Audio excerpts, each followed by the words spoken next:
So, eto na nga po yung natapos natin. And, yan, yung kahabaan na yan. Maganda. Thank you. Maganda po. Maganda. Opo, Thank you. Maliwalas po tingnan. Maganda po. Maganda po siya as background. Kung gusto nyo po na magpa-picture dito.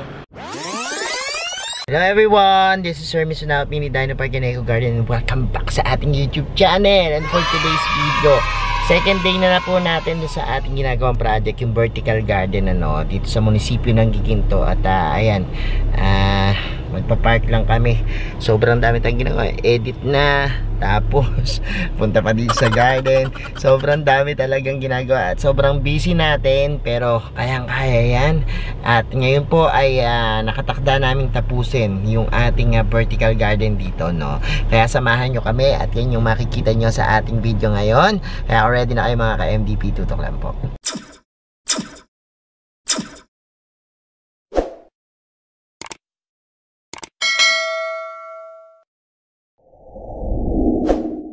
And we're back mga ka-MDP at ngayon nga pong araw na ito ay nandito na tayo, no. So ayun na yung mga area natin na wala pang tanim. So this one, yung mga vertical garden plots. Ito pa yung tatapusin namin. So dalawa pang ganito yung tatapusin natin. Tapos ayun yung nataniman natin.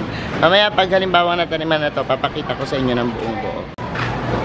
So eto na nga po yung mga pinaglagyan dati, mga lumang pots, kinukuha nila doon sa ating lugar. So tanggal na dito yung mga pots, everything. And tatanggal sila. So ayan, meron ditong klase kasi school tong pinakagilid eh. So ito yung munisipyo. So dito yung pinakabuuan. So hanggang dun lang muna yung aming gagawin.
Ano masasabi mo sa project namin? Maganda po. Maganda. Opo, Thank you. Maliwalas po tingnan. Thank you.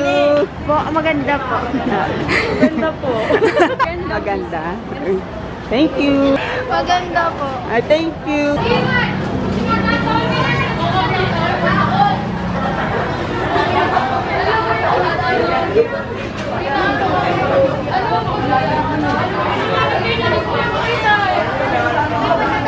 Garden po kayo.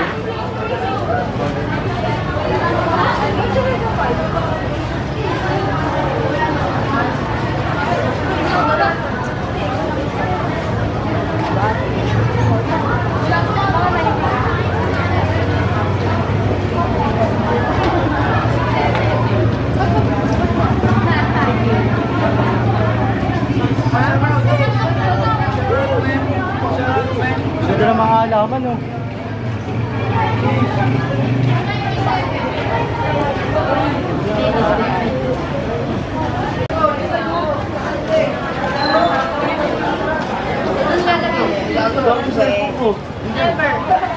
Ewan ko, kung sino wala na.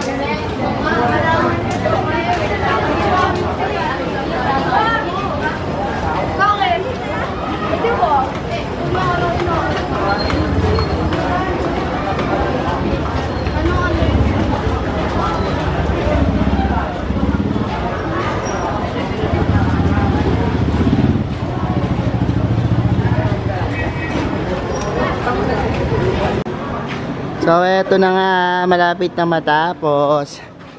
At, ayan na. Finishing touch na lang. At, naggagawa na sila. At, kung ano-ano yung mga nilalagay nila. Ano yung mga pulot-pulot na. Yung mga nasasayang, no? Kasi pwedeng itanim yan, eh, no? Sa may bandang, harapan. And, mamaya papakita ko sa inyo ng buong buo, ano. Pero for the meantime, yan muna. So, nag-finishing touch lang kami ng aming... tara. Ano masasabi niyo sa garden? Maganda po, maganda. Thank you. Thank you. So, ayun. And this one. Ayan. So, mamaya na uli. Pag halimbawa tapos na, no? Sprinting touch. So, eto na nga po yung natapos natin. And, yan, yung kahabaan na yan. Hanggang dyan. Susunod pa natin ito, pero for the meantime, ito lang yung unang phase ng ating vertical garden, no? So, pakita ko sa inyo ng malapitan. Ayan na. Look. And, ayan yung mga halaman. Ito yung latest na tinanim natin. Tapos, ayan siya, oh. Look. Ayan, nakikita nyo dyan. Tapos, ito yung kahapon, no? Yung last na tinanim natin.